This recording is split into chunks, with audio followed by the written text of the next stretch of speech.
Então, com a palavra, o Maurício Alvarenga, que é diretor comercial da Login. Olá, gente, boa tarde.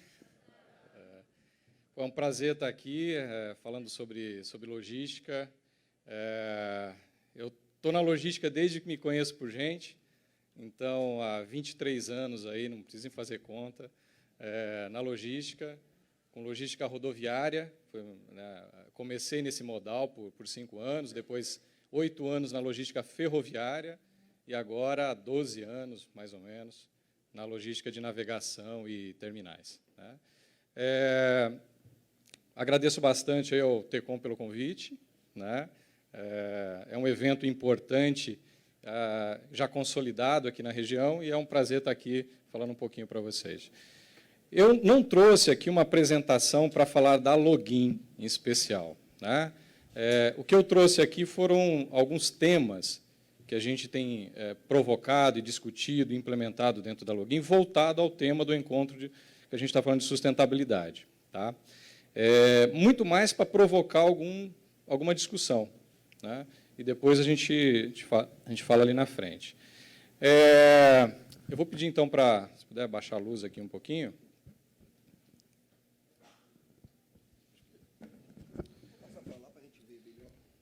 Quando a gente fala de sustentabilidade, a gente tem que tomar só um cuidado, que é um tema amplo para caramba. Porque muita coisa que a gente fala aqui, na verdade, desde o início do encontro, a gente está falando de sustentabilidade. Ela pode permear vários temas aí dentro das indústrias, dentro das empresas de vocês. Então, eu vou falar de algumas coisas na qual a Login, no modal que está inserido, dentro da cadeia que está inserida, a gente tem de iniciativas. Então, uma das coisas que a gente tem é uma eficiência ambiental muito grande comparada, é o modal mais eficiente. Então, se a gente vai falar de sustentabilidade e não falar de emissão de CO2, seria inevitável. Então, é o modal mais eficiente, tem uma eficiência energética que está relacionada a isso, que é o menor consumo de combustível por tonelada transportada. Tem uma eficiência social importante. Quando eu falo de eficiência social, vou dar só um exemplo aqui para vocês. Os motoristas nossos, porque o nosso modal é multimodalidade, os nossos motoristas que fazem as coletas e as entregas, eles estão praticamente todos os dias nas suas casas. Enquanto, por exemplo, um motorista de longa distância passa, muitas vezes, 15, 20 dias fora de casa. Isso não significa, de novo, que um modal concorra com o outro. Os modais eles são complementares. E é o modal que tem também um índice de avaria próximo a zero. Então, vou passar rapidamente aqui, porque eu tenho 10 minutinhos, um item importante para ser discutido. A cada 100 mil viagens rodoviárias no Brasil, o índice, esse aqui é um índice medido pelo ILOS, Instituto de Logística, ocorrem 190 acidentes com 10 fatalidades nas rodovias brasileiras. Quando você muda isso para a cabotagem, isso reduz drasticamente. Por quê? Porque a cabotagem é multimodalidade, tem um pedacinho que ainda está na rodovia. E é por isso que também tem uma incidência ainda de acidentes, mas 10 vezes menos. Outro tema importante é a emissão de CO2. Notem que a indústria, quando a gente fala assim, de emissão de CO2, a indústria não é o maior vilão no Brasil, é o transporte, que já é o maior emissor de CO2. E, dentre eles, o rodoviário, pela característica da matriz de transporte, é o que mais polui. E a cabotagem emite 323 vezes menos, ou 323% menos que o rodoviário. Uma outra coisa importante que está na discussão aí, eu vou passar rápido, é a redução do teor de enxofre no combustível que os navios utilizam. Vou passar rápido, se alguém depois quiser discutir, a gente entra. Outra coisa que é uma iniciativa que a gente tem feito muito é consumo de combustível nos navios, que automaticamente isso gera menos emissão. Mas tem um caminho de sustentabilidade, porque custa menos se a gente conseguir consumir menos. Então, a sustentabilidade também tem um pilar aí. Ela tem que ser sustentável no longo prazo. E uma das nossas iniciativas tem a ver com velocidade do navio. Em determinado momento, a gente via que a gente ia acelerando o navio, mas chegava no porto e não tinha janela. Então, hoje, a gente controla a velocidade dos navios para ele chegar exatamente no momento que a janela do porto está abrindo. Uma outra iniciativa, essa é uma iniciativa muito legal no Brasil, e que a gente está inserido, também a DAO, que esteve aqui apresentando, se chama PLVB, que é o Programa de Logística Verde Brasil. Tá? É um grupo de empresas que se associaram, está sendo capitaneado pela Universidade do Rio de Janeiro, com iniciativas sustentáveis na cadeia logística como um todo. Não importa o modal, não importa se é dentro de um armazém, não importa se é no transporte de passageiro, não importa se é no transporte de carga. A Login é uma empresa membro e eu convido vocês a também conhecerem um pouquinho do PLVB. É uma iniciativa muito legal e não é obrigatório. É uma iniciativa que é espontânea das empresas de logística brasileira. Tá? Com várias práticas, já tem um manual de boas práticas, de coisas que foram implementadas e que estão dando certo, que as empresas podem olhar e usar como referência. Tá?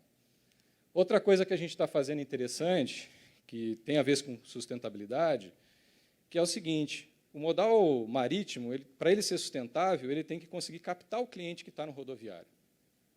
E uma das coisas que a gente tinha dificuldade é tecnologia, muitas vezes, porque o caminhão você tem rastreador, você tem algumas coisas que facilitam, enquanto o container, a gente tinha dificuldade, porque ele troca sai do caminhão, entra no porto, depois entra no navio, e assim ele vai trocando de posição. Então, a gente está implantando em 100% dos nossos containers um dispositivo que vai permitir ele ser rastreado o tempo todo. Esse é um dos benefícios que a gente está implantando. Outra coisa é que nós temos pontas rodoviárias, onde a gente faz coleta, entrega, e a gente usa parceiros rodoviários.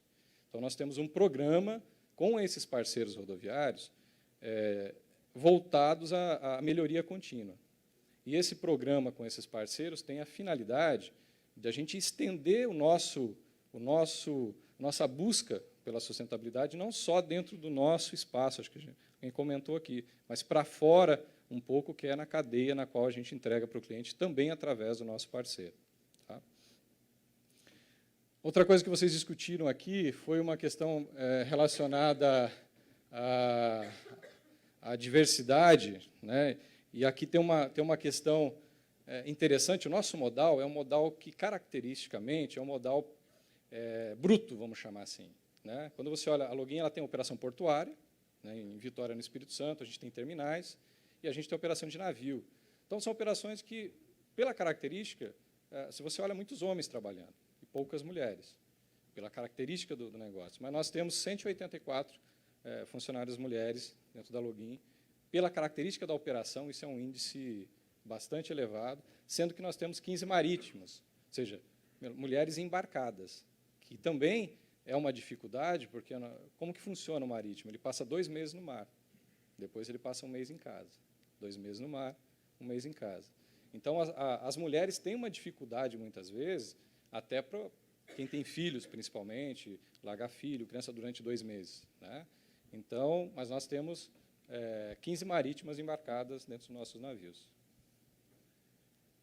Então, assim, de maneira geral, queria passar esses pontos para vocês, para provocar uma discussão. Essa é a malha logística. Essa malha logística, aproveitando que o Peter está aqui, é uma malha que nós temos 2 serviços em conjunto com a Mercosul Line. Também alguém falou aqui de concorrentes se juntando para entregar um determinado serviço. Nós temos esse case aqui em conjunto com a Mercosul Line, onde 2 de nossos serviços são juntos. De forma operacional, eles são juntos. Né? Então, a malha logística da cabotagem cobre toda a costa brasileira com toda certeza. Né? Posso dizer com toda certeza para vocês que hoje quem não faz cabotagem é porque não quer. Porque a cabotagem ela é eficiente e ela cobre toda a malha logística. Eu vou passar rapidamente um videozinho, e é curiosidade também, dentro dos meus 5 minutos que tenho, né? Ah, tá ótimo. Rapidinho. É um vídeo apenas de curiosidade. Nós estamos importando um navio, que foi construído na China. Esse navio está chegando, se puder colocar já o vídeo, por favor. Esse navio já está em Manaus, já chegou em Manaus, e ele é novo, até porque, pela lei brasileira, você precisa trazer um navio 0 bala, né, para ser importado. Pode colocar. E aqui é para ilustrar a construção do navio, é rapidinho para vocês entenderem como que é o processo um pouco de construção de um gigante do mar.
tempo de construção foi de 16 meses.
Era um pouco para ilustrar, então, esse navio está em Manaus nesse momento, passando pelo processo de importação. A gente estima que mais 40 dias ele entra em operação na cabotagem. Tá?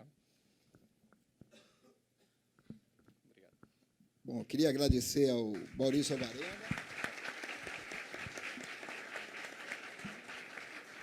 Impressionante a construção do navio, né? E que bom que ele vai singrar os nossos mares. E agora eu imediatamente vou passar a palavra ao Peter Venhai, que é o vice-presidente da Mercosul Line. Obrigado. Então, bom dia a todos, bom dia, pessoal. É um prazer aqui de ficar com vocês. Obrigado pela invitação, ter com Salvador. Acho que, para mim, é a primeira vez que estou aqui, então é impressionante. Eu acho que cheio de história, Salvador. Então, legal. Então, somos aqui, eu acho que é ótima iniciativa de você. Mais que nunca, agora temos realmente a importância do assunto do meio ambiental. Acho que esse pedaço, esta influência, vou falar assim, no Brasil, fica realmente se desenvolve, desculpe pelo sotaque francês, mas estou provando me exprimir da maneira mais sincera sobre isso. Vou falar que somos visitando os clientes, e a gente fala muito que o Brasil não é um lugar onde, vou falar assim, que o assunto do ambiente, meio ambiente é importante. Eu acho que uma parte é verdade, porém, eu vejo uma aceleração, realmente, aceleração do assunto. Não sei se é porque o presidente falou com outros presidentes na planeta, então tivemos realmente um foco desde 2, 3 meses sobre esse assunto da Amazônia, mas eu acho que é muito mais que isso. Cabotagem, se falamos do cabotagem, cabotagem é realmente o pilar marítimo, mas fazemos multimodalidade, como você falou, e para isso que estamos fazendo, somos realmente colocando também esta eficiência de transição ecológica realmente no caminho dos consumidores, do nosso cliente, que são, uma grande maioria, são multinacionais. E quando falamos de multinacionais, talvez o assunto meio ambiental é muito mais desenvolvido afora. Então, temos uma penetração desse assunto no Brasil que ajuda a ter essa consciência. Então, isso é muito legal. E vemos isso com o nosso cliente, que agora ele tem metas, departamento logístico, do procurement, das compras, tudo isso, ele tem uma meta, talvez 10%, 20% da meta, e para desenvolver realmente um modal que fica eficiente e respeitando a natureza. Eu vou fazer... então, eu estou trabalhando... não sei se funciona aqui. Não funciona.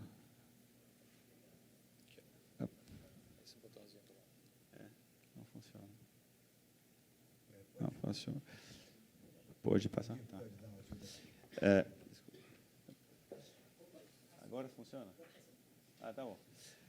Então, estou trabalhando no grupo CMACGM desde 20 anos, trabalhando aqui no Mercosul desde 1 ano e meio, com bastante desafios, bem legal, porque para mim também eu acho que o Brasil é muito, muito interessante, tem muita coisa acontecendo aqui, conversão e complicação administrativa e tudo isso que conhecemos. Então, para mim, cada dia eu aprendo muitas coisas, tem barreiras, de juros, de taxas, de muitas coisas que faz que você vai ter, às vezes, fluxo intra-Brasil completamente dirigidos para evitar um caminho fiscal ou tudo isso. Eu falo, às vezes, do caso do Itajaí, da Vitória, do estado do Paraná, você tem muita exceção que faz que, talvez, para isso, vamos escolher o cabotagem, um modal que pode ajudar sobre isso. Então, Mercosul Line é uma empresa de 22 anos no cabotagem, tem 3 serviços, temos 9 navios em operação, temos 2 serviços juntos com a Login, o Braco e o Plata, e fazemos mais ou menos 11 portos de escala no Brasil com o River Plate e temos uma confiabilidade marítima mais ou menos de 92%. Depois temos a parte terrestre. A parte terrestre, falamos assim, on-time pickup e on-time delivery, temos entre 93% e 95% de confiabilidade. Depois eu vou falar um pouquinho mais do CMA-CGM, que é a empresa matriz. CGM tem quase 41 anos, minha idade, então legal. Você sabe agora a minha idade. Parece talvez um pouquinho mais velho, mas parecendo cabelos. Mas parece também bebê, às vezes. Então, Essa é uma brincadeira para relaxar a pressão, sabe? Funciona bem às vezes. Então, CMA-CGM, somos 110 mil no mundo, acabou de comprar uma empresa logística para nós, e esse mostra realmente o desejo da CMA-CGM, que é um global carrier, foi o número 3 do mundo, agora 4, que desde pouco tempo, mas queremos mostrar também, achamos que a verdade, o futuro, fica realmente dentro da malha integrada da logística. Fazer um porto-porto hoje é fácil, todos sabem fazer porto-porto. Agora, temos 200 linhas no CMA-CGM, mais ou menos mais de 530 navios. Eu fui fui diretor das linhas da África do Norte, então Short Sea. Eu fui fazendo muito intermodal, por exemplo, carga que vai da Europa do Norte tem que ir na Algéria, do outro lado da Mediterrânea. Então você pega caminhão, depois faz trem, pega o trecho marítimo. Então você sai uma quarta-feira do Hamburgo e fica segunda-feira, 5 dias depois, em frente de Algiers, na Algéria, pegando 4 modais.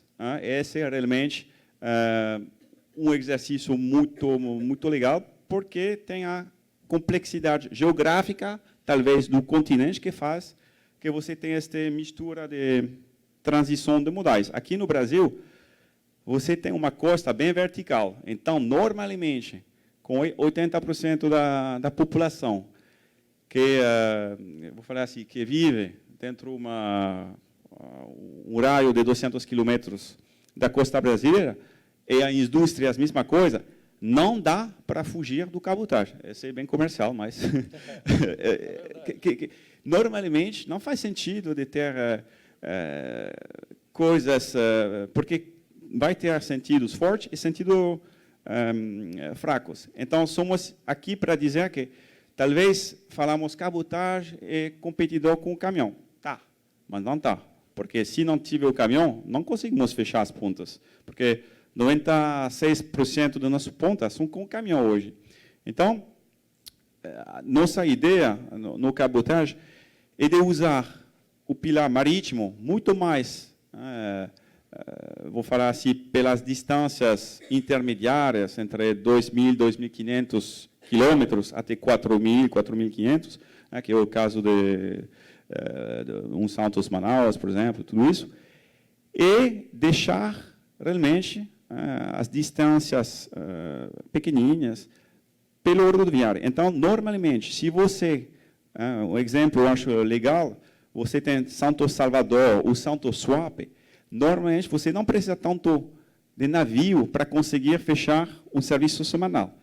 Se você coloca o navio entre Santos Suape e o Santos Salvador, que roda cada semana, você conseguir ligar o sul do país, rodando com pontas muito mais frequentes, que gira muito mais, então o caminhão vai ficar muito mais cheio, vai gerar muito mais turnover, que de fazer o northbound full e descer vazio.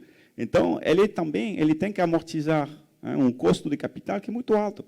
Então, é melhor de se compartilhar este esforço, vou falar, multimodal, para ter uma integração dos modais muito mais consistente e compreensível dentro da matriz do transporte. Temos também, no mundo, mais ou menos, somos em 160 países, temos 150 oficinas, escritórios, temos quase 750 warehouses também, graças à Seva. A Seva trouxe mais ou menos mais de 75 mil pessoas. Então, é gigante. Fomos 35 mil no CMA-CGM, quando a Seva chegou, trouxe 75. Então, 110 mil é uma cidade grande na França. No Brasil, não. Então, para dizer que sobre os... se você vê, hoje fazemos quase 30 bilhões de dólares de turnover.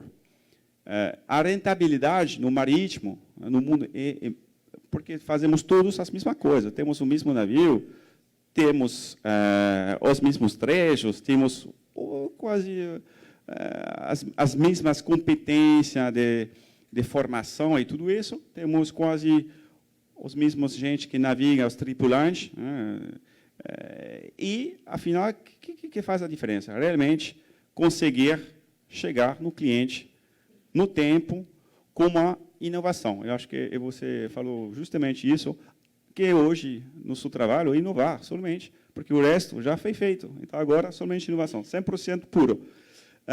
Então, você vê que no CMSG temos realmente companhias marítimas, você tem especialistas do Short Sea, Mercosul, para mim, é Short Sea, você tem Container Ships, que é especialista em Intra-Europe, e você tem ENE para a Austrália, APL, que fica Asia Trans-Pacific, a maioria, e você tem atividades portuárias, você tem também gestão da fleet, com CMA Ships, você tem atividade logística, agora com CERA e Projeto. Para mostrar isso, eu acho que esse foi para ilustrar realmente nossa intermodalidade ou multimodalidade, porque quando falamos de multimodalidade, conseguimos fechar um documento só no lugar de documentos múltiplos que são para intermodal. Então, hoje, o cliente ele quer o mais fácil, ele não quer agregar relatórios, documentos, tudo isso, ele quer somente um documento, fechar o negócio, e somos simples. Depois, que eu quero mostrar que agora somos 2 meses e meio em frente de uma nova jornada, vou falar assim, nova viagem. Esta viagem é muito importante para nós, mas muito mais pela geração futuras. Eu tenho 2 pequenininhos, então eu quero que eles vão ter um bom tempo com a planeta e também eu mudei também. Eu acho que todos nós mudaram. Falamos esta tarde, contei com o Salvador, tive a canula, como se chama? Canuta. Então, tive um canuta em plástico falando, não. É porque minha esposa me falou, você não usa. Ok, agora eu vou fazer o caminho certo. Mas ele é realmente importante. Esse CMSG, vou falar assim, é um pioneer, pioneiro dentro deste mundo de melhorias da sustentabilidade, melhorias de tecnologia, para conseguir fechar o mundo do transporte modal mais limpo. Então, somos realmente engajados desde 2005, entre 2005 e 2015, fizemos já 50% menos de emissão para CO2. Entre 2015 e 2025, que teremos que diminuir acima de 30%. Eu falo aqui somente de CO2, tá? CO2 é uma parte. Mas, quando falamos de CO2, esquecemos, talvez, a emissão de sulfuro, que, para nós, este IMO 2020, que vai mudar as regras. Em 2008, a Organização Mundial Marítima Internacional colocou, em 2020 vai chegar, teremos que mudar o conteúdo do sulfuro dentro do combustível, que antes foi 4,5, em 2012 foi para 3,5, agora acabou a festa, 0,5. Mas temos já, desde alguns anos, a emissão, a ECA, a zona ECA, que são, e SECA também, que são zonas específicas no mundo que toleram somente 0,1% de sulfuro, de oxídio do sulfuro. Então, falamos da costa da América do Norte, a Caraíbe da parte da América do Norte, falamos da Báltica, como se chama? North Sea, Báltica, North Sea, tudo isso. E queremos também mostrar que CMA-CGM tem realmente nova jornada, que é Energy Transition Ambition 2020, ETA 2020. Então, ETA não é escolhido para nada. Depois, que quer dizer este 2020 IMO Software Regulation? Ele quer que vamos gastar 85% menos de emissão de sulfuro. Para isso, esse vai concernar mais ou menos entre 50 mil e 100 mil navios. Navios de cruise, navios de container ship, todos os navios. Talvez para pescar, tudo isso vai ter que usar este low sulfur 0,5%. Muito importante. Então, você vê aqui, por exemplo, este gráfico, a caída do sulfuro de 3,5 para 0,5 a partir de 2020 e todo para o planeta inteiro.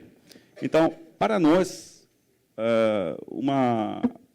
mais que nunca, achamos que pela costa brasileira que temos, imensa, 7.500, é uma das maiores costas do mundo, achamos que, tendo esta oportunidade de fazer um negócio limpo, que é quase natural, temos uma infraestrutura natural, eu acho que é fantástico. Hoje, que quer o Brasil precisa 4%, investir 4% do seu PIB para manter a infraestrutura. Tá? Hoje ele consegue somente colocar 2% do orçamento dentro disso. Então, escolher o cabotagem, essa é a ideia do Ministério da Infraestrutura, que fala, cabotagem, já, para nós, será muito mais fácil de levantar a dinâmica, vou falar assim, da eficiência de nossa infraestrutura, porque é de graça. Você tem o mar, você coloca um navio, é muito mais fácil que de refazer rodovias, o trem, rail, tudo isso.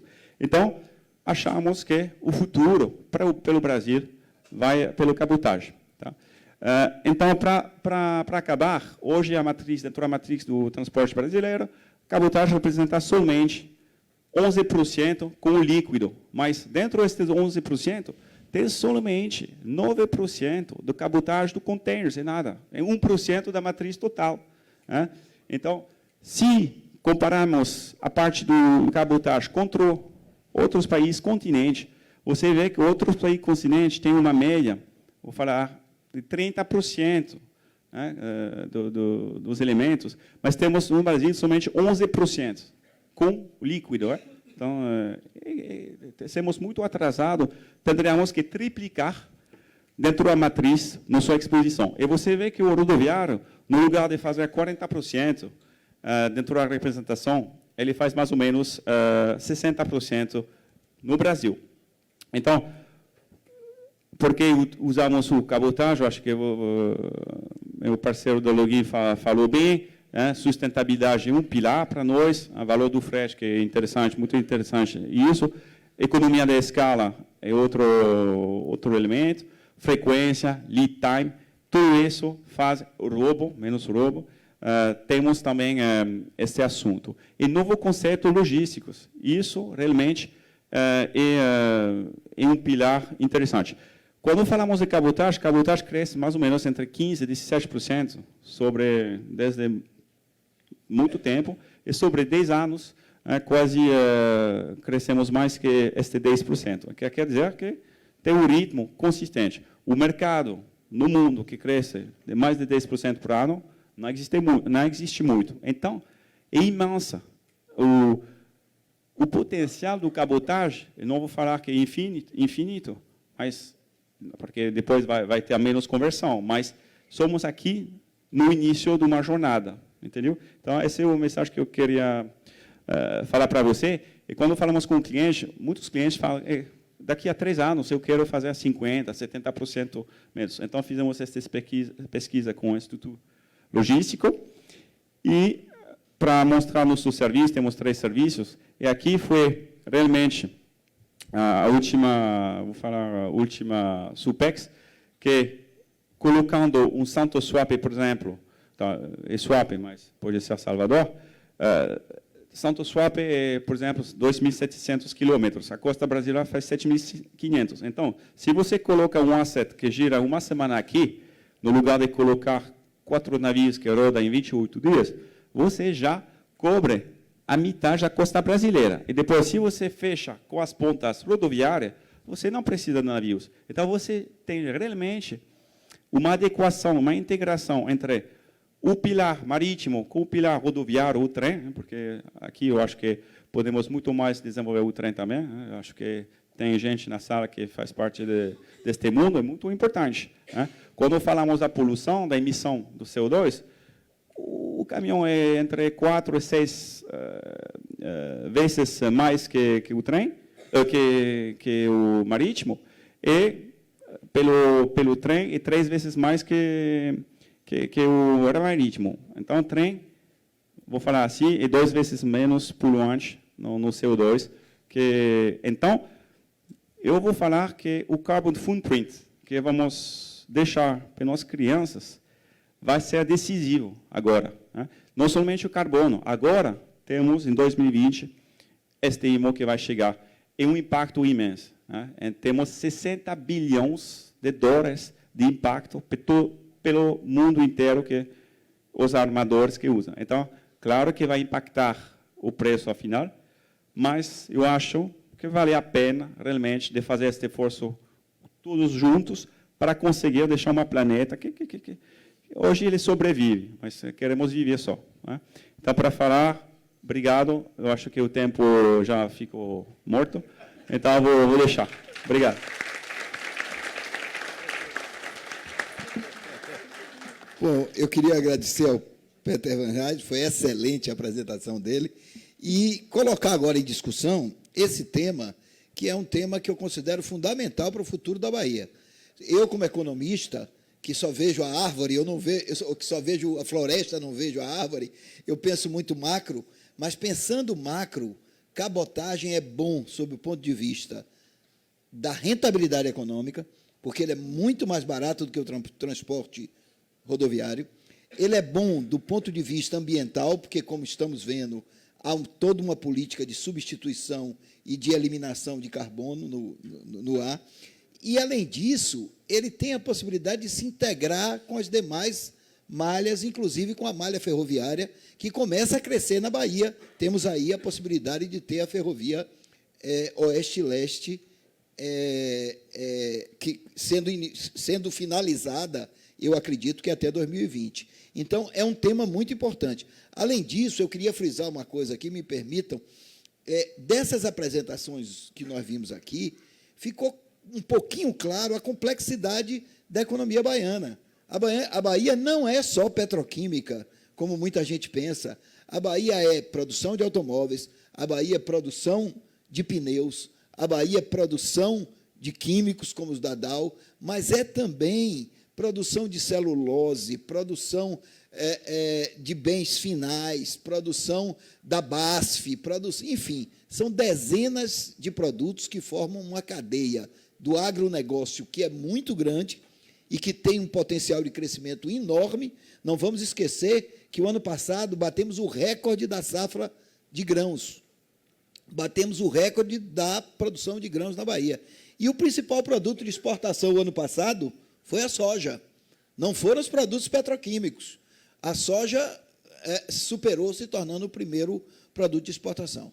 Então, eu vou colocar em discussão aqui, para que a plateia também faça perguntas, mas eu vou começar perguntando a cada um dos painelistas como é que ele vem, como é que vocês veem a possibilidade do Porto de Salvador se transformar num player na área de cabotagem, ou seja, se transformar, especialmente digamos assim, através dos contêineres. Como é que vocês veem as possibilidades do Porto de Salvador, especificamente, nesse crescimento da cabotagem no Brasil? Quer começar, Deixa a banana pela massa. Tá bom. Obrigado. Então, como já para nós, eu acho que ficar aqui no Salvador é importante. Não vou mentir, nós somos um grande player, tá? Porque dentro do Somália, para conquistar market share e desenvolvimento, o Salvador não foi, e por essa razão, vemos aqui para falar para você, para fazer um desculpe, é que vemos que não foi falta de tempo, foi uma estratégia sobre um desenvolvimento do RED, do marítimo. Quer dizer que você não pode defender todos os trechos da mesma intensidade. Porque quando você faz uma rotação de 28 dias, com 4 navios para ter uma frequência semanal, você tem que escolher as prioridades do sentido forte. Então, ou vai ficar esse trecho northbound, ou mais você coloca portos dentro da sua rotação, ou mais você vai prejudicar o transit time e lead time das portos que seguem os portos intermediários. Tá? Então, por exemplo, se eu faço do sul até o Manaus, eu faço 7 escalas, o cliente de Manaus não fica muito contente. Então, vai ter uma realidade econômica contra a eficiência da supply chain que temos que analisar. Então, vai ter um preço por dia, vou falar assim, um preço da supply chain por dia que vamos ter que colocar sobre a mesa. E vemos que não podemos defender. Por exemplo, temos um serviço hoje que fazemos juntos, no Santos Salvador, por exemplo, porque tem muito mercado de Santos para Salvador. Porém, temos que ir para Swap, de Swap vamos para PCM e redescemos para Salvador. Então, fazemos 11 dias. Esse não dá. Então, teremos que dividir por 2. Então, a ideia é realmente minimizar esta rotação fazendo o shuttle. É exatamente a coisa que achamos que é bom pelo Brasil, o conceito revolucionário do SUPEX. Pode ser um Savix, pode ser todos os portos, eu vou falar, que são distantes entre 1.700 e 2.500 quilômetros, você poderia fazer shuttle para competir com o caminhão. E, competindo com o caminhão, você teria que agregar parcerias com caminhoneiros para que eles girem essas pontas e você faz o pilar, o trecho marítimo, o viaduto marítimo. Essa é a estratégia. Eu vou falar que para gastar menos custo de capital, você teria que se concentrar fazendo esse tipo de shuttle, mas você precisa também que chegar. Então, você precisa um sentido fraco que não fica tanto fraco. O northbound fica ok, mas o problema do Salvador para descer, para São Paulo, é muito difícil, né? Porque vai ter 5.500 reais o preço. Então, a competitividade é isso. Então, para escolher de desenvolver este porto, tem realmente defender o lead time total, tem que defender uma realidade de um competidor, mas que um parceiro também, caminhão, que tem que ter um custo de oportunidade também. Ele redesce vazio, desculpa, mas R$1 é melhor que 0. Essa é a consciência marginal que prejudica também algumas conversões. Então, para nós, Salvador, para nós é o futuro. É o único porto que não temos a malha que teremos que ter dentro da matriz de nosso transporte do cabotagem. Então, você pode confiar, Mercosul vai crescer em Salvador. Então, essa já é uma boa pergunta. A notícia é boa. Maurício. Então, eu vou abordar um pouco um outro aspecto, além do que o Peter já comentou, um pouco mais voltado a dois fatores. Um deles, me permita um pouco o Tecon aqui falar, a gente tem algumas limitações do próprio porto hoje, né? Então, eu sei que o porto está trabalhando para eliminar as limitações, mas hoje, quando a gente pensa como companhia de navegação, colocar um serviço extra, por exemplo, aqui no Tecon, ou em Salvador, a gente tem dificuldade pela disponibilidade de berço, né? Então, o Tecon está trabalhando nisso, e isso, com certeza, será, à medida que esteja concluído, um ponto muito importante para o desenvolvimento da cabotagem aqui na região.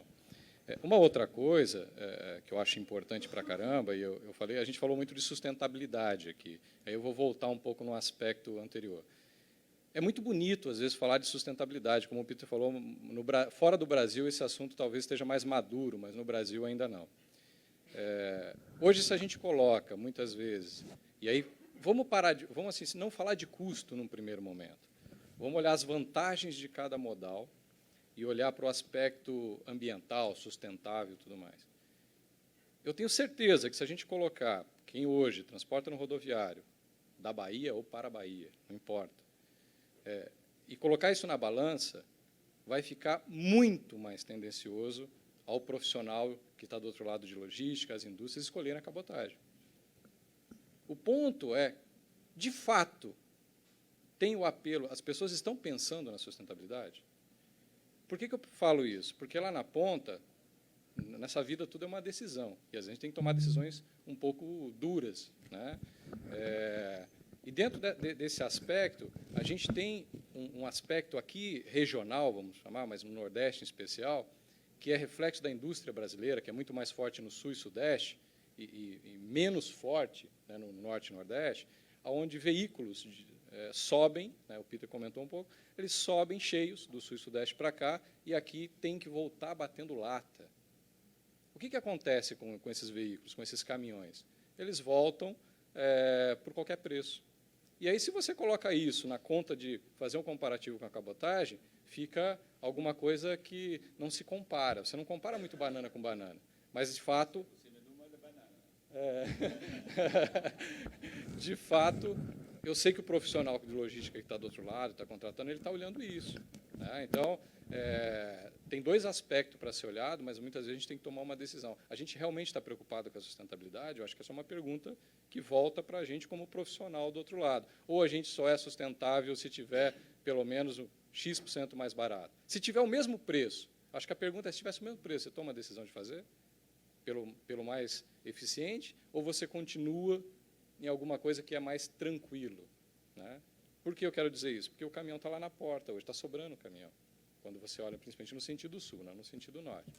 Então, acho que tem uma questão cultural aí que a gente tem que trabalhar. É um trabalho que a gente vem fazendo há muitos anos, e cada vez mais, o que eu posso dizer, está se desenvolvendo, a cabotagem vem crescendo, e vem crescendo a taxas acima de 10% ano a ano. Em especial, aqui, a gente tem uma boa participação no mercado, mas tem muito espaço ainda para crescer.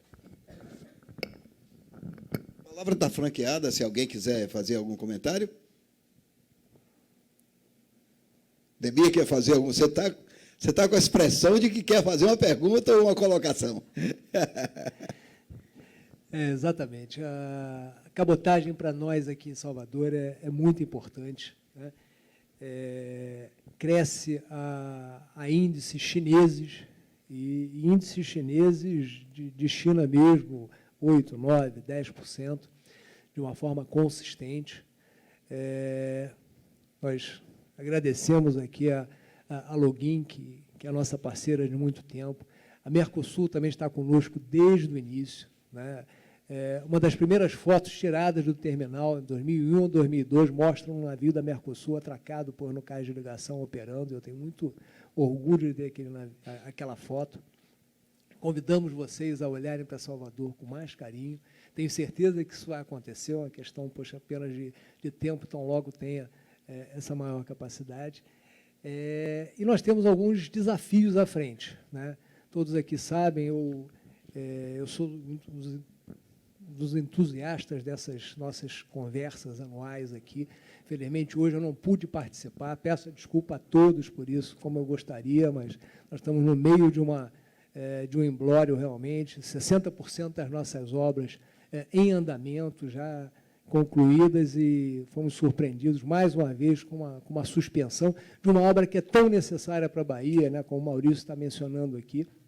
A gente vai entregar em 2020 uma obra que deveria e poderia ter sido entregue em 2012, não o foi por conta das mesmas forças contrárias que a gente continua combatendo hoje.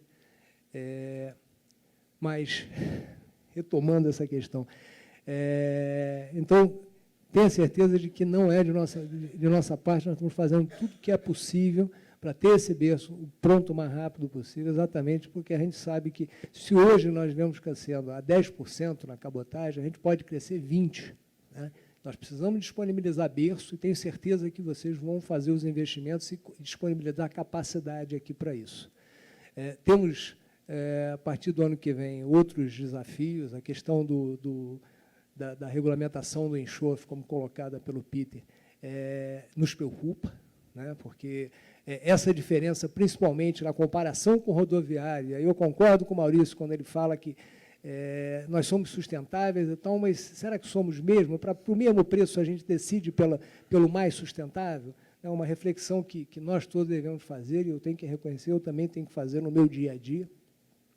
E aí eu gostaria até de perguntar um pouco, como é que vocês veem isso? No ano passado, após a greve dos caminhoneiros, né, que reduziu essa questão do baixo frete retorno, né, com o estabelecimento da tabela de frete, a gente viu um crescimento, em determinados momentos, nós tivemos crescimentos até de 20% por conta disso. E agora a gente notou que, principalmente no embarque para São Paulo, caiu bastante, né? E aí eu convidaria um pouco só os comentários em relação a como é que vocês enxergam esse desafio da entrada dessa nova regulamentação do enxofre e essa, vamos dizer assim, disputa que a gente tem continuamente com os caminhoneiros. Você quer que eu coloque a casca de banana? Não. Vou começar dessa vez, então. Acho que são dois temas, né? Você está falando de dois assuntos bem diferentes. Primeiro, acho que dá para começar em relação a essa competitividade com o caminhão, que ela já acontece há muitos anos. Eu acho que quando a gente fala da greve dos caminhoneiros do ano passado, ele foi apenas um marco, né, na qual, de fato, fez com que muitas das indústrias começassem a olhar um pouco para o outro modal, né, para os outros modais. O que aconteceu, por exemplo, na realidade da Login, que muitos negócios nossos que estavam em andamento e que você tem uma curva de fechamento se acelerou. Ou seja, os clientes olharam para aquilo e falaram, opa, eu tenho que olhar e ter pelo menos um plano B. Então, isso de fato aconteceu de forma mais intensiva. Mas o que aconteceu aqui, por exemplo, em relação à tabela, é que a tabela, o tabelamento do rodoviário, num primeiro momento, ele acabou com o chamado frete retorno, né? Se você pensar o frete retorno, quando você coloca ele de forma isolada, ele não paga o custo do motorista, é por isso que aconteceu todo o movimento que aconteceu social, que é um movimento social, né? Mas o que aconteceu depois disso foi que também não se fiscalizou. E a gente deparou com vários jeitinhos brasileiros, né? Vários clientes, por exemplo, colocaram para mim, não, eu estou pagando a tabela, mas a transportadora depois me dá o desconto. Então, gente, se a gente pensar dessa forma, a gente, como país, a gente não segue, né? Então, primeiro, isso foi muito forte, eu acho que enfraqueceu um pouco em função da fiscalização, mas acho que o ponto principal foi levantado. Acho que as indústrias hoje, todas elas, têm uma sementinha lá dentro, de dizer, pô, eu preciso me preocupar, eu preciso ter uma alternativa. O ponto 2, que é o low sulfur, também nos preocupa bastante. Primeiro, tem um ponto de vista ambiental importantíssimo, mas vale dizer uma coisa, o Brasil, em especial cabotagem, ela abastece hoje, nossa bomba de abastecimento é a Petrobras. A Petrobras já fornece, ou já fornecia nos últimos anos, um combustível com índice de enxofre na casa dos 5 a 6, a 0,5, 0,6%. No mundo, a 3,5%. Então, quando a gente traz para 0,5%, você pensa, no Brasil não muda muita coisa. O que vai mudar é o custo, porque a Petrobras, claro, esse preço é dado a preço mundial, cotação da Bolsa de Chicago, ou seja, o custo do combustível na qual nós abastecemos deve subir, já está subindo, porque a partir de 1º de outubro a Petrobras só está fornecendo esse combustível, tá? Pelo que a gente tem acompanhado, na ordem de 30% a 35% já de variação do combustível. Então, isso nos preocupa, sim, porque tem um movimento de custo. E para quem conhece transporte, sabe que o combustível é uma variável importante, né, da nossa base de custo. Então, a gente está olhando isso com bastante preocupação e tentando ver de que forma a gente vai conseguir absorver parte, de que forma a gente vai ter que repassar.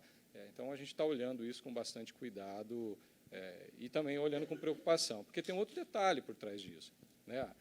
E aí, só usando o exemplo aqui também de uma empresa multinacional que tem os dois serviços, quando a CMA-CGM abastece aqui no Brasil, ela paga esse mesmo combustível da Petrobras. Quando a Mercosul Line, a Login, abastece o mesmo navio, a gente paga 20% mais caro. Mas é a mesma bomba, né? Então, isso está sendo discutido aí para quem está acompanhando a BR do Mar, como talvez um dos benefícios aí que possa vir para a cabotagem. Só para esclarecer uma coisinha, porque, por exemplo, com relação a o enxofre, se vocês vão substituir, todas as empresas vão tender a substituir também. Então, o custo se equivale para todas. Esse é um ponto. Então, não é um custo maior, mas é um custo maior para todas. E a segunda coisa, em relação à competição com o caminhão, quando aumenta o custo da Petrobras, também aumenta para o caminhão. Não, aí que tem um ponto. Me diga. Em relação à cabotagem, você está certo, ou seja, aumenta para todas as empresas que operam os navios de cabotagem. Na competição com o caminhão, não, porque o caminhão usa um outro combustível, que é o diesel. Então, não tem essa alteração.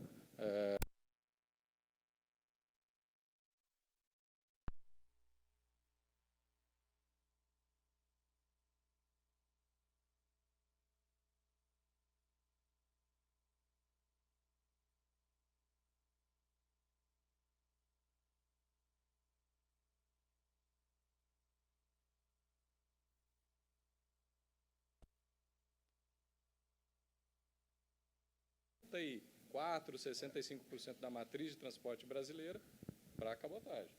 Né?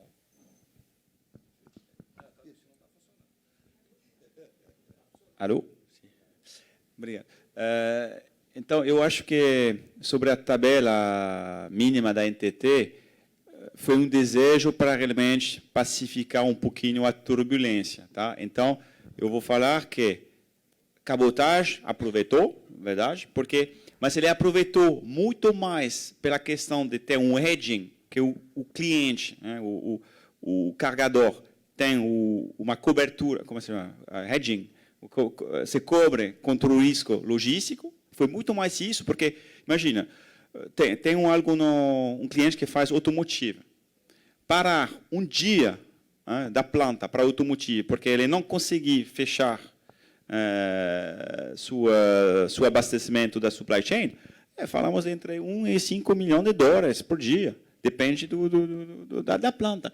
Então, vemos que muitos clientes, talvez o custo, tiver a tabela NTT, tudo isso, ok, claro, ele vê que o ecossistema do transporte é X, tá bom, mas meu ecossistema do custo potencial de perda que eu vou ter para fazer, eu vou escolher este modal ou este modal, a conta fica facilmente feita. Então, tivemos uma bomba de apoio dos clientes pelo cabotagem, mas agora se regularizou.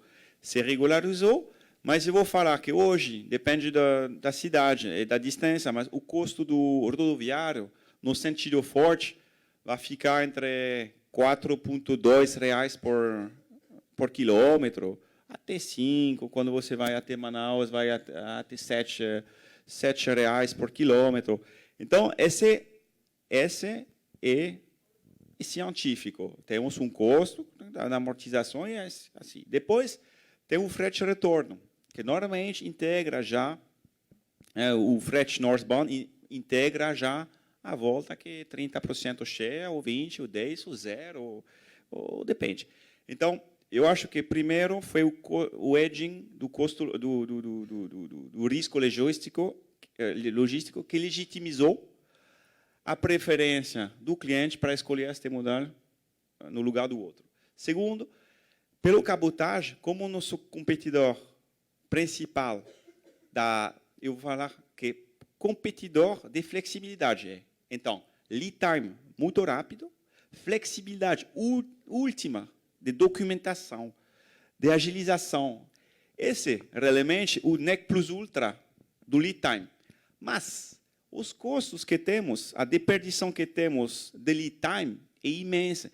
Vai depender da distância que você quer colocar o cabotagem. Por exemplo, 1.200 quilômetros, 1.200, não dá. Porque o que acontece? Você vai na planta, perde um dia para colocar no closing time do cabotagem. Então, hoje, deadline que o terminal coloca no cabotagem, talvez em um dia, tudo isso, tem muito de perdição. Você vai ficar um dia antes de... Você faz um dia antes de chegar, por exemplo, no porto, entra, faz um gate-in, fica um dia antes de ficar carregado sobre o navio. Depois faz o trecho marítimo, descarga, libera um dia, 2 dias. Então, o lead time total, ele não fica competitivo para distância intermediárias. Mas no Brasil, tem muitas distâncias assim. O trecho médio, falamos muito mais de trecho entre, se você pegar todos os transportes no Brasil, é muito mais entre 600 quilômetros e 1.100, que 2.000 e 3.000. Isso é claro. Então, primeiro temos que flexibilizar a matriz dos custos. Quer dizer que, se vamos perder em lead time, teremos também que optimizar o desenho da estrutura dos custos. Por exemplo, a capatesia no Brasil é muito cara, né, pelo cabotagem, mas pela cabotagem, pela navegação. Então, não é uma exceção. Mas, se você quer migrar do caminhão pelo cabotagem, teremos que ter uma capatesia, THC, que vamos aplicar pelo cliente, então, que procuramos dos terminais, mais flexível. Porque falamos de um custo estático.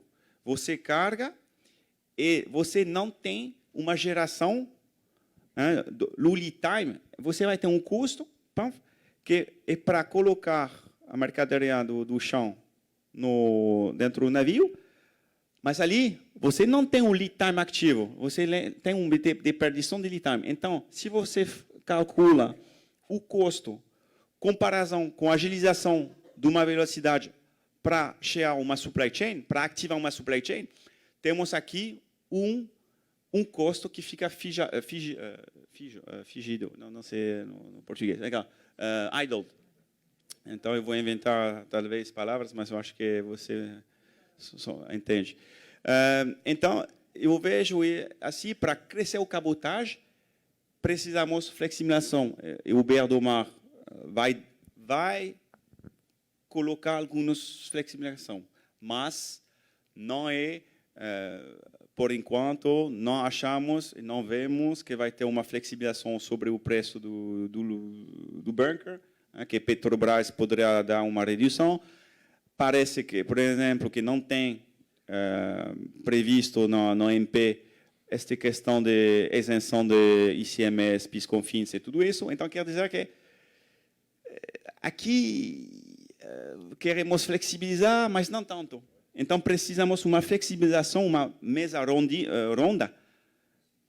redonda, para colocar todas as preocupações e fazer, ok, este pedaço dentro da nossa matriz de custo do transporte, que podemos fazer? Se podemos economizar 30%, quer dizer que no sentido fraco, quando você revolta vazio, vamos poder competir, porque vamos ter um lead time correto, né? Não vai ficar um lead time com o caminhão, mas um custo interessante que agrega também sustentabilidade. Isso, se você conseguir baixar o preço ainda acima, o elemento da sustentabilidade revolta na cabeça. Né? E realmente o break-even que temos que entender. Tá. Muito bem. Eu queria convidar a plateia também para participar do debate, se tiver alguém que queira fazer alguma pergunta, alguma coisa. Opa, Lia, por favor. Se alguém entrega ali o...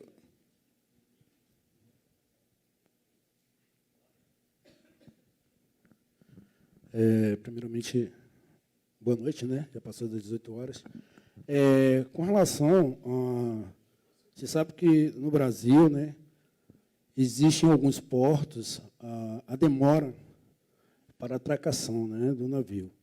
Então, em que isso impacta na cabotagem e quais medidas os senhores acham que seriam possíveis para minimizar essa situação? Você fala de Vitória, principalmente? Ou... Assim, obrigado. Eu falo no Brasil por um todo, né? Cada porto com sua peculiaridade. A gente sabe que o Porto de Salvador está trabalhando para melhorar hoje o seu poder de fogo, né, com relação à atracação de navios. Sabemos que ainda com suas restrições, né. Então, eu falo no Brasil como um todo, a gente tem o Porto de Santos, que é um dos maiores, que também, de certa forma, tem os seus gargalos, mas eu queria saber do senhor, como eu perguntei, né, o que isso, essa demora de atracação, afeta ou se afeta na cabotagem, e o que seria possível fazer para minimizar isso? Tá. Boa noite. Como que é teu nome? Ricardo Rodrigues. Ricardo, de alguma empresa específica? Não, sou pessoa física. Tá legal. Bom, é uma pergunta interessante, porque talvez, né, parte da plateia não conheça como que funciona o modal. Mas os serviços que nós operamos, aí eu estou falando já nós em conjunto com a Mercosul, mas o que a Login também opera de forma separada, eles hoje operam numa grade, vamos chamar assim, na qual a gente tem janela com horário para chegar em cada terminal portuário e para sair. Os navios porta-containers no Brasil não enfrentam fila. Então, acho que esse é um recado que a gente tem que dar. Só enfrentam fila se acontecer alguma coisa, e aí sim, nós estamos sujeitos a algumas coisas. Exemplo, boa parte do inverno no sul a gente enfrenta problemas climáticos. Então, exemplo de aeroporto, você chega lá, o porto está fechado. Então, o porto está fechado, o navio não pode entrar, pode atrasar a atracação. E se chega atrasado, aí sim pode sofrer algum problema. Mas hoje a gente tem janela de atracação para entrar e sair de todos os terminais. Então, hoje eu não vejo isso como um problema crônico sério. O que tem, sim, em algumas situações, em alguns terminais, a gente tem dificuldade de ter infraestrutura para operar. Eu acho que o exemplo hoje não está nem aqui, está mais no sentido ainda Nordeste, Norte, ali, por exemplo, Maranhão, a gente tem uma dificuldade de ter equipamento para operar navio de container ainda. Então, infraestrutura ainda carece em algumas regiões, mas não a questão de atracação. Tá? Para você ter uma ideia, o índice de confiabilidade nosso desse último ano, 2019, foi um ano, inclusive, está sendo muito bom, que a gente não pegou muito problema problema climático, é um índice próximo a 98% de aderência. Então, é muito confiável.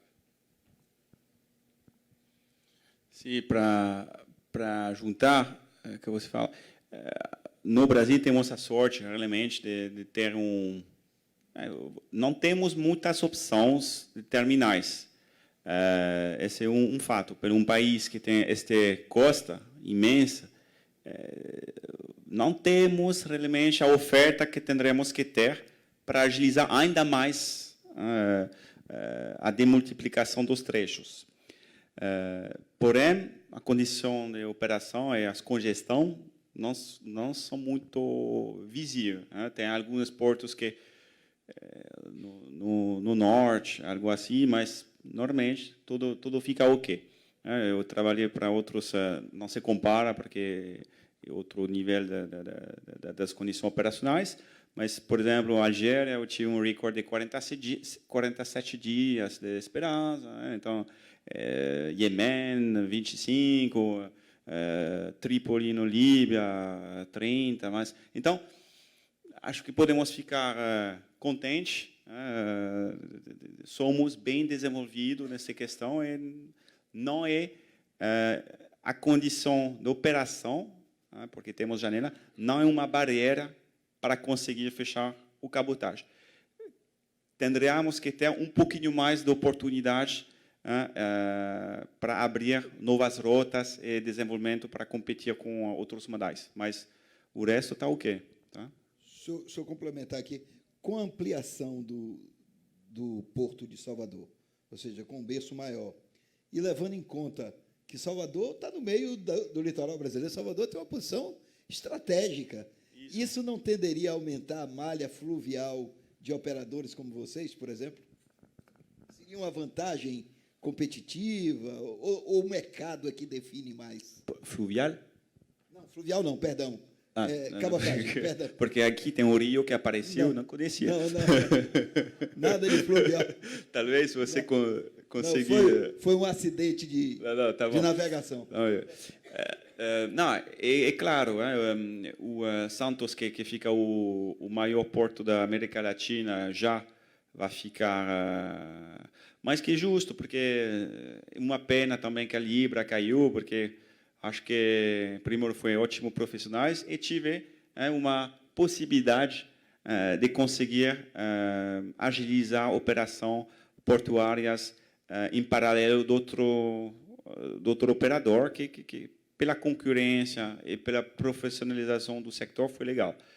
Agora, somos contentes que Santos tem desejos também acima da realidade de hoje, porque não é sustentável. É outra forma de sustentabilidade ali. Mas achamos que Salvador, precisamente, 2.000 quilômetros de São Paulo, se você pega o trecho de 2.000 quilômetros sobre 7.500, quase você tem um quarto ali. Um quarto na metade da costa brasileira. Então, é estratégico. E quando você pega um caminhão, e talvez você pega um carro, o nosso problema é estratégico assim, porque quando 2.500, 3.000 quilômetros é um pouquinho diferente. Mas quando você faz 1.000 quilômetros, você já 1.500 está o quê? 2.000, 3.000, 4.000, muito diferente. Então, o caminhão também, o esforço que um caminhoneiro tem que fazer fisicamente, o esforço, você depois vai ter uma cadeia marginal entre 1.000 e 2.000 quilômetros. Fala, 1.000 quilômetros eu consigo fazer quase 1,5 dias. Eu vou. Tem também este espírito, porque nunca falamos isso, mas eu acho que tem esse também um assunto. A resistência.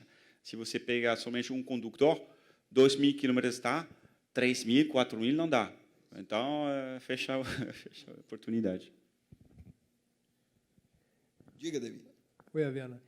Eu acho importante a gente mencionar também, Salvador tem uma posição estratégica, e talvez muitos aqui não saibam, mas praticamente todo o arroz que nós consumimos aqui costumava subir de caminhão, e hoje todo ele sobe do Rio Grande do Sul e de Santa Catarina para cá por cabotagem. O nosso grande desafio, e onde tem um volume muito grande de carga, é exatamente a rota de descida daqui para Santos. E é uma rota difícil, porque, além da questão do frete de retorno, que é um frete muito baixo, qualquer valor é melhor do que o nada que o caminhoneiro vai receber. Nós ainda concorremos, ao chegar em Santos, com o frete de subida da Serra de Santos para São Paulo, que é um dos fretes de curta distância no Brasil, mais caros, porque 40% da movimentação portuária brasileira hoje é Santos. Se a gente for considerar em valor de carga, esses 40% se tornam 60%, 65%. Então, o frete ali de ponta é muito caro. E aí, essa soma da pequena... exatamente. A Serra. E a Serra também tem um custo adicional, obviamente. Então, você vê, a gente... e aí eu me coloco aqui, nós nos colocamos sempre como parceiros dos armadores no projeto de desenvolvimento da cabotagem, porque o nosso objetivo sempre é carregar e descarregar contêineres, mas muitas das vezes a gente, para viabilizar isso, precisa de entrar na casa do dono da carga, entender qual é o processo logístico dele e ajudá-lo. E a gente faz isso sempre com os armadores. A gente tem um caso aqui que eu acho que é muito interessante. Nós estamos falando em 3, 4 mil quilômetros, ou mesmo de 2.000, mas o nosso maior cliente individual de cabotagem, a empresa que mais movimenta aqui, ela faz uma movimentação entre aqui e Suape. São menos de 800 quilômetros. E, mesmo assim, é viável. Então, todos tiveram que flexibilizar, pensar como fazer isso, mas é viável e é acontecendo. A maior carga em volume é o arroz, mas o maior cliente é exatamente esse cliente que move carga entre Salvador e Suape. Só para complementar aí a tua pergunta, na minha visão, e aí falando especificamente, perguntou aqui de Salvador, é fundamental a questão aí da ampliação do terminal, porque hoje, para se pensar em colocar mais alguma linha aqui, não é nem o lado econômico. Você está limitado porque você não tem espaço no terminal para, de fato, atracar. Como que funciona a matriz? A gente roda com o navio, hoje, são 4 navios, por exemplo, rodando em um serviço que roda em 28 dias. E a gente tem janela de atracação em todos os portos. Então, imagina que, se eu chego aqui em Salvador, por exemplo, numa sexta-feira, e não tem a janela para atracar, eu não posso esperar para domingo. Por que eu não posso esperar? Porque o porto da frente, a janela já está ali. Então, isso é uma decisão dentro de uma matriz que é complicada. Então, se o porto não tem uma certa flexibilidade, dificulta. Eu não tenho dúvida que aqui ainda tem muito mercado a ser desenvolvido, né? Então, estamos aí bem ansiosos aí com a... Muito bom. Alguma pergunta a mais? Tem uma pergunta ali, por favor. Se for difícil, a gente pede para os universitários responder, tá?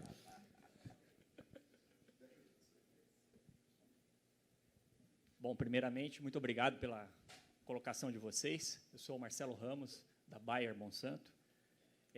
Queria fazer um comentário e uma pergunta. Primeiro comentário, que a cabotagem também traz um benefício na cadeia de valor para os clientes, que é a redução de roubos dentro do mercado nacional.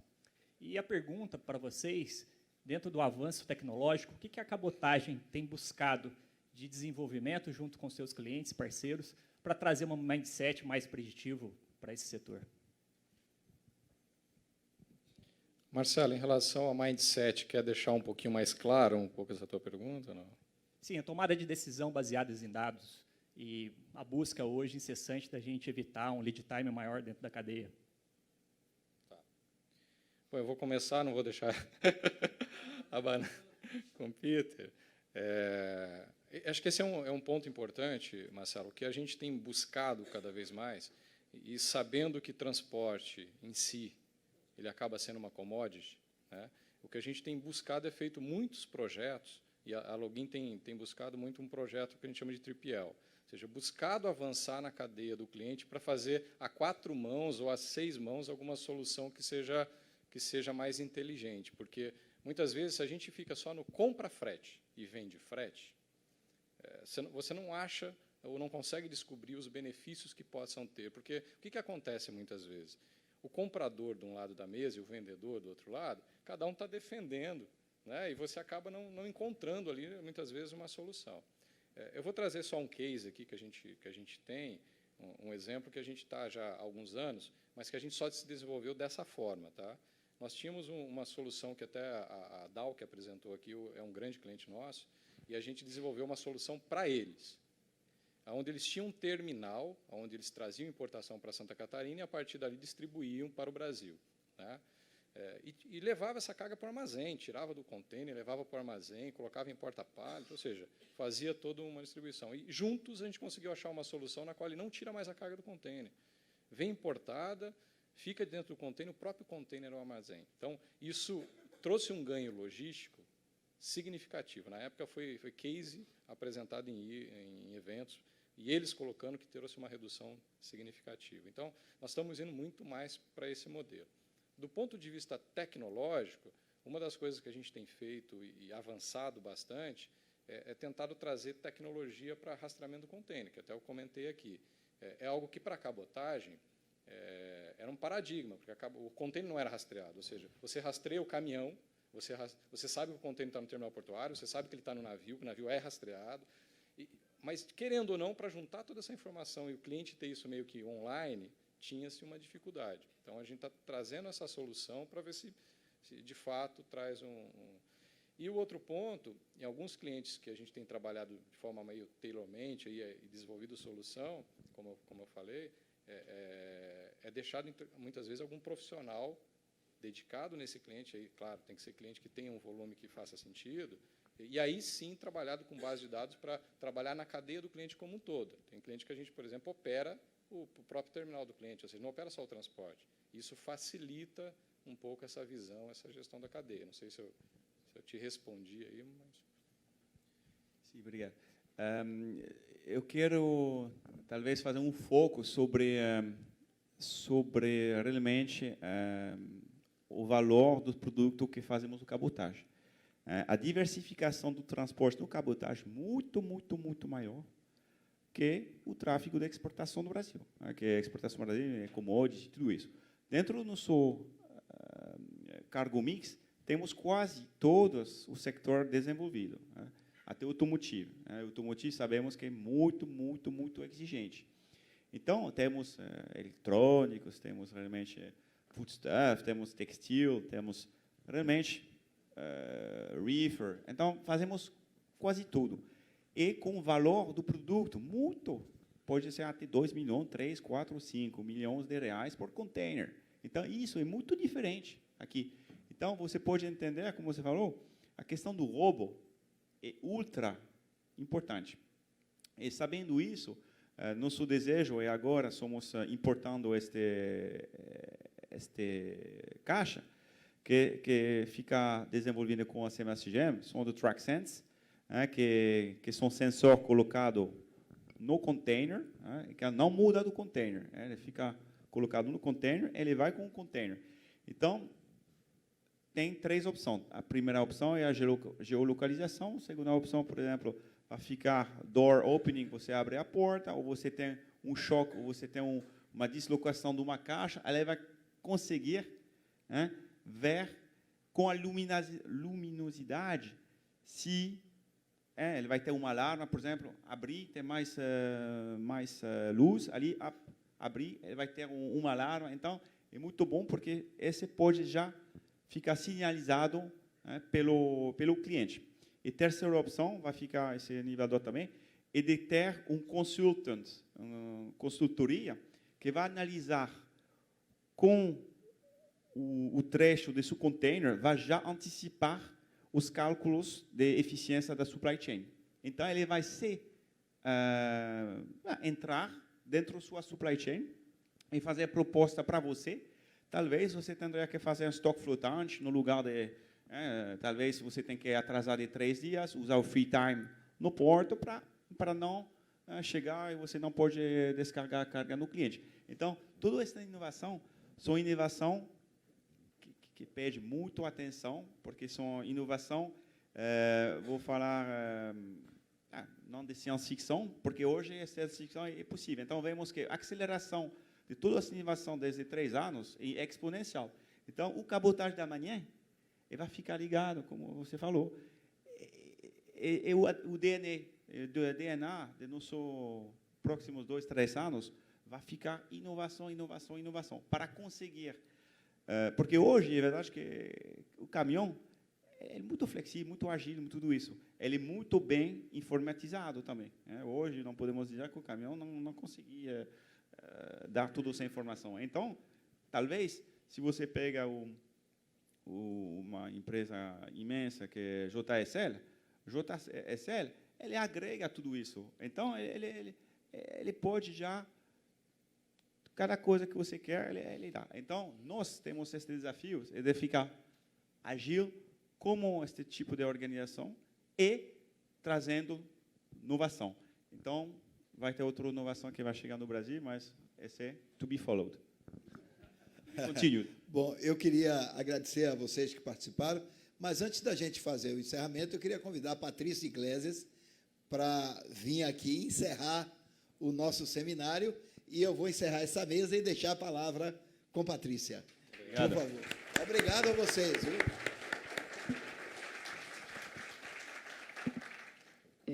Boa noite. Demi já falou, o comercial precisa ter cuidado. Demi está cada dia mais comercial, viu? Ele sabe de todos os números. Agradecer a vocês dois pela presença, pela apresentação. Foi muito bom ter você o dia inteiro no nosso terminal. Eu sei que a Aliança e a Login vão ficar um pouco ciumados, mas é importante saber que a Mercosul está olhando o Salvador com outros olhos. A gente reconhece que a gente precisa, sim, entregar um novo cais. A gente está lutando arduamente por isso. Nós vamos, como o Demi bem colocou, a gente vai entregar. A gente tenta, todos os anos, falar de assuntos diversos, mas já percebeu que a sustentabilidade vem sempre atrás da gente? Já é a 8ª edição. A gente, há 5 anos atrás, começou o tema de sustentabilidade. Por mais que a gente entre por outro viés, o tema sustentabilidade ela acaba permeando nas nossas discussões. Eu quero, com isso, dizer... Eu fiz como o André, eu trouxe a pesquinha também. Seguindo um pouco do exemplo da Login, reforçar com todos vocês que, depois do Tecon de Salvador ter trazido pela primeira vez para o Brasil e, consequentemente, para a cidade de Salvador, o prêmio do OEA, Organização dos Estados Americanos de Primeiro Porto com Operação Verde, o Tecon Salvador também confirma a associação no Programa de Logística Verde Brasil, assim como a Login. Então, o Tecon também, a partir de agora, seguiu a iniciativa da Login. A gente espera, não só com o prêmio recebido pela OEA, mas manter esse prêmio no Brasil, né? E também seguir as práticas verdes sustentáveis. Obrigada pela presença de vocês. É uma honra, um prazer. Espero que estejam e venham mais vezes a Salvador e venham em breve em 2020. Obrigada a vocês, para quem esteve pela primeira vez. Adorei ver rostos novos hoje. A gente tem cadê Gilberto? Um happy hour? Isso, confirmado. Muito obrigado por todos. A gente tem um happy hour lá fora. Obrigada. Valeu, obrigado, gente. Obrigado.